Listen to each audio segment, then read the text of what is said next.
Olá pessoal, tudo bem? Professor Paiva com a playlist Sistemas Operacionais e agora o tema Visões e Estruturação do Sistema Operacional. Segundo Machado 2002, nós temos que um sistema operacional pode ser visto como uma máquina de níveis ou uma máquina de várias camadas. Você pode pensar como uma cebola. Você tem a camada mais, você vai tirando a capa, vai tirando até você chegar no núcleo, na parte mais interna da cebola. Nesta figura aqui você vai ter o usuário na camada mais externa. Esse usuário pode ser um programador, um usuário comum, um analista de sistemas e coisa do tipo.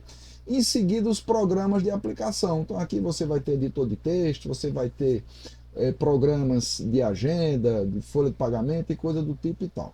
E fazendo o meio de campo desses programas de aplicação, você vai ter o sistema operacional que interage diretamente com a camada mais interna, que seria o hardware.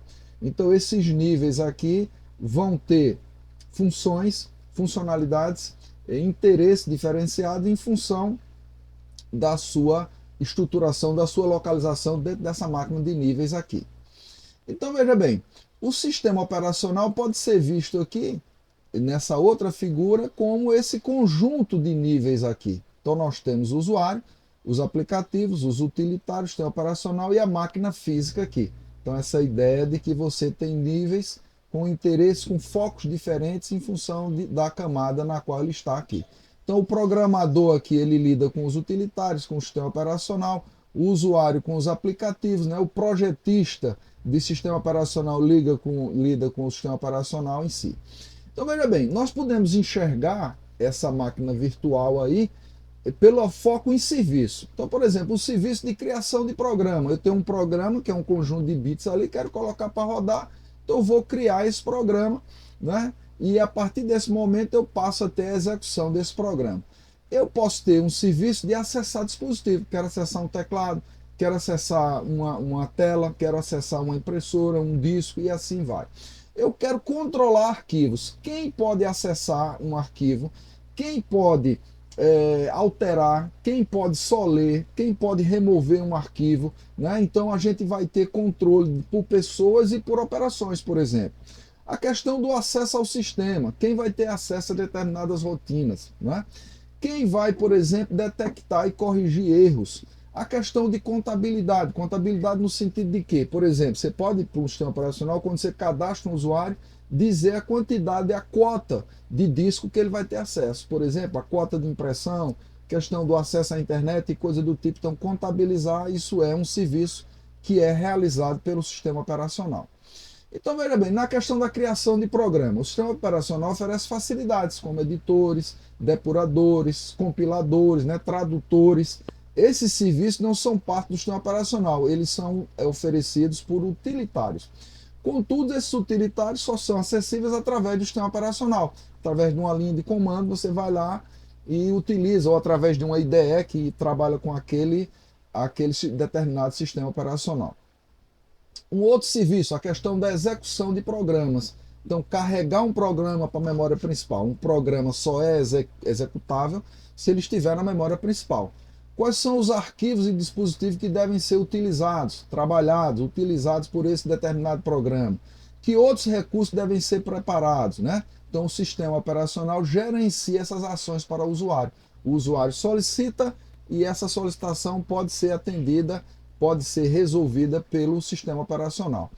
Acesso a dispositivos. Cada dispositivo tem seu próprio conjunto de instruções. Então, por exemplo, uma unidade de fita, ela é, por exemplo, lida sequencialmente. Não tem como eu retroceder, por exemplo. É menos usado, mas ainda hoje você vai ter utilização. Unidade de disco, eu tenho um acesso aleatório, acesso randômico. Eu posso acessar qualquer coisa em qualquer lugar sem problema. Então eu posso ler sequencialmente se eu quiser. Então eu vou ter instruções específicas. Uma impressora vai ter instruções específicas. O sistema operacional faz o quê? Esconde essas ações. Ele faz um tratamento de forma que fique simples, tá certo? E o usuário só simplesmente executa e tal. Quando você está usando, por exemplo, um editor de texto, você pede para gravar, para salvar, por exemplo, no Word, veja, ele vai usar um serviço do sistema operacional. Então vai ser solicitado ao sistema operacional que grave esse determinado texto que você está digitando no disco, por exemplo, do seu computador. Então isso aí para você é transparente, mas tem toda uma rotina que é feita utilizando esse serviço do sistema operacional. A questão, por exemplo, do acesso controlado. tá certo? Que usuário tem acesso ou não, tá certo? A questão do formato, mecanismo de proteção, por exemplo, um determinado arquivo que eu estou usando, ele pode ser compartilhado por outros usuários e coisa do tipo. Tudo isso é gerenciado como um serviço pelo sistema operacional. A questão do acesso aos recursos, controla o sistema como um todo e recursos específicos. Então, proteção contra acesso não autorizado, uma pasta que só pode ser acessada por você e pela sua equipe. Né? Resolução de conflitos, tem alguém tentando usar ao mesmo tempo, como é que vai fazer? Então, isso quem faz é o sistema operacional na questão da sincronização. Ainda nessa questão de serviço, detecção e correção de erros. Erro de hardware, por exemplo, a memória está dando erro, o sistema operacional vai tentar resolver. Erro no acesso a um dispositivo que está indisponível, né? A questão, por exemplo, estouro, divisão por zero e tal, então são questões que são gerenciadas pelo sistema operacional. O acesso a posições de memória que não são acessíveis, a tentativa de acesso, opa, isso aqui gerou um erro. Correção de situações específicas que não gere maiores impactos dentro do sistema operacional. Então isso aqui você vai lidar com esses serviços aqui do sistema operacional. Contabilidade, coleta de estatística, monitoramento de desempenho, melhoria de desempenho, melhorias futuras, a tarifação no sistema multiusuário, por exemplo.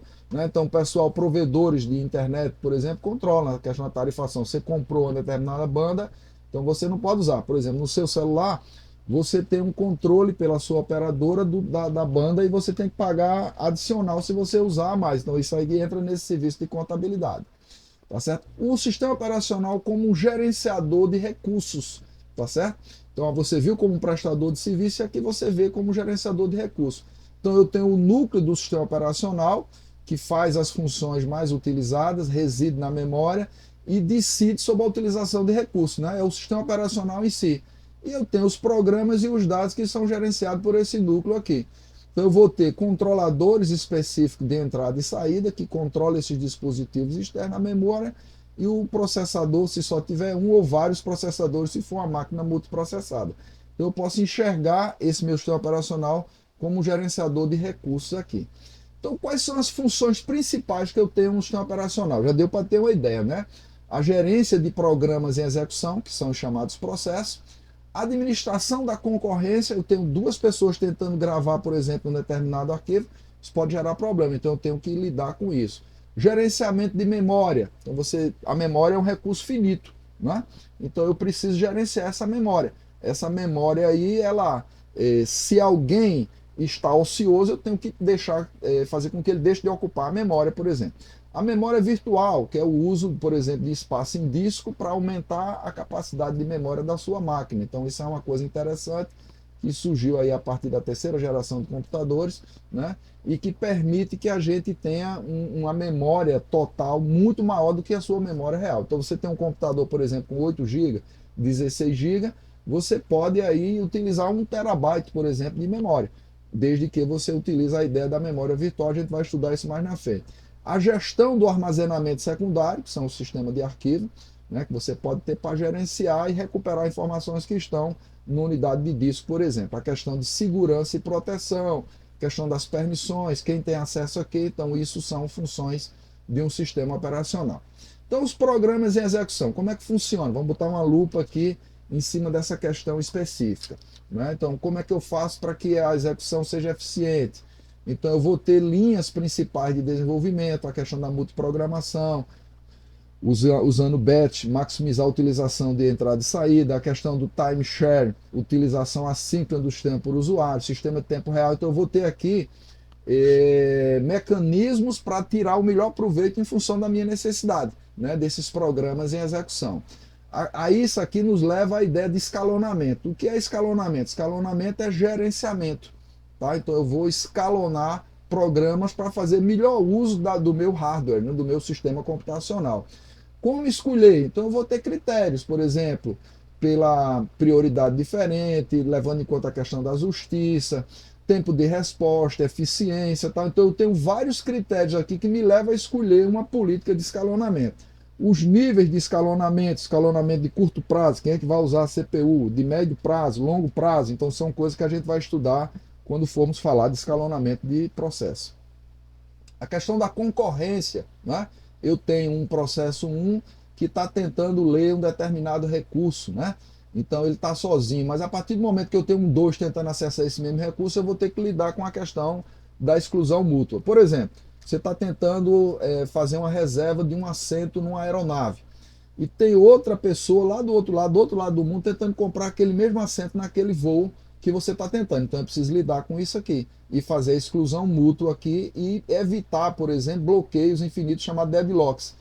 Porque se alguém usa um recurso que você está dependendo, de repente eu posso ter o meu sistema travado aí. Então às vezes acontece a questão da tela azul e problema do tipo por questões de concorrência, nós vamos estudar também. A questão do gerenciamento de memória, né? Então você vai ter a memória como recurso, como eu falei, que é finito, e que eu preciso gerenciar essa memória de forma a lidar de forma eficiente e organizada e segura, né? Então eu preciso isolar e proteger áreas. Por exemplo, um determinado programa em execução não pode invadir a área de memória de outro. Então se eu tenho uma variável x que tem um homônimo no outro processo que é x também, então eu não posso deixar misturar os valores, senão vai esculhambar tudo, né? Então a questão dos módulos, a pilha de memória, alocação, recursividade, são todos recursos que a gente lida na questão da memória aí. Proteção das áreas compartilhadas, a ideia da memória virtual e do sistema de arquivo. Então tudo isso aqui entra na questão do gerenciamento de memória, que é uma das funções mais importantes do sistema operacional. E essa ideia de memória virtual? A ideia aqui é que a gente tenha visões, aqui a visão do usuário é o que? Eu vou fazer operações de leitura e de escrita em um espaço maior do que fisicamente eu tenho. E o projetista já vai pensar o que aqui? Já vai pensar em mapeamento de endereço, eu vou mapear um endereço virtual na memória real, eu vou deslocar, por exemplo, coisas que estão ociosas para a memória auxiliar, fazendo swapping in, swapping out e tal. Então eu vou lidar com essas questões aqui de gerenciar a minha memória virtual para eu ter mais memória do que fisicamente eu tenho, né? Na questão do armazenamento de arquivo, eu preciso otimizar e acessar esses dados. Como é que eu vou gravar?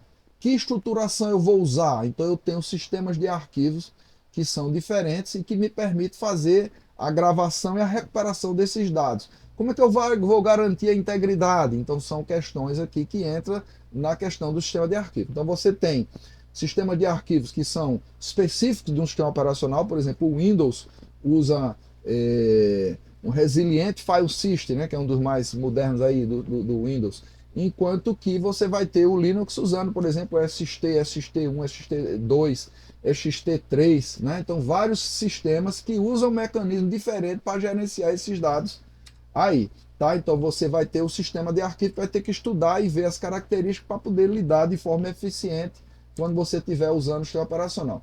A questão da segurança e proteção, né? Então, quem pode acessar o sistema? E os dados? Então, isso você tem que definir para controlar o fluxo, quem pode receber o quê, né? Então, isso tem que ser definido na questão de segurança, que hoje é uma questão importante. Quem sabe quem, a questão de certificação e tal.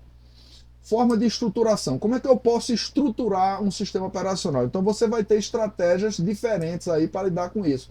Monolítico, ele tem uma estrutura única. Estruturado em níveis, não eu tenho camadas. Arquitetura de micronúcleo, então nós vamos ter uma ideia rápida aqui dessa estruturação. Então, por exemplo, aqui, estruturação única. Eu tenho o sistema operacional aqui, a nível de núcleo, tá certo? Que interage com as aplicações do usuário e que gerencia o hardware, tá certo? Então eu tenho aqui, tradicionalmente, o Windows, o Linux e o Unix com essa ideia aqui da estruturação monolítica. A questão, por exemplo, da estruturação em níveis, né? Você pode ter aqui, ó, linguagem de alto nível, assembly, sistema operacional, a linguagem de máquina, a microarquitetura e a lógica digital. Então, Tannenbaum 2010 mostra essa ideia de camadas, como a gente já falou anteriormente, tá? Então, eu vou ter aqui, por exemplo, a questão em sistemas grandes, a forma de estruturação em camada e hierarquia. Quem é que usa isso aqui? O iOS e o Android. Eu tenho cada camada com uma função específica, né? Com um foco específico. Então, um nível maior de utilização de funções de um nível mais baixo. Os níveis de funcionalidade coincidem com os níveis de um sistema operacional. Então você vai ter essa ideia de estruturação aqui, que são utilizadas hoje pelo iOS e o Android, por exemplo. A ideia de microkernel são utilizadas pelo Minix, pelo Symbian, por exemplo. Existe um núcleo comum, mínimo, tá certo, que presta serviço para outros módulos que exercem funções acessórias. Por exemplo, servidor de processo, servidor de arquivo, servidor de memória e tal, que usam fazem solicitações através de mensagem para esse microkernel aqui. Então, é uma forma de estruturação do sistema operacional. Tá certo? Outras formas, multiprocessamento simétrico, cada processador executa uma cópia do sistema operacional. A ideia de sistema distribuído, que fornece a ilusão de uma memória principal única aqui e tal. Então, são formas que você vai ter diferenciação. Referências para esse vídeo estão no Tannenbaum, sistemas operacionais, arquitetura de sistemas operacionais com o Machado e o Maia, e notas de aula da Universo. Eu espero que você tenha gostado. Dá uma lida lá nas referências lá do livro, tá? Olha os slides, faça os exercícios. No mais, um grande abraço e até a próxima.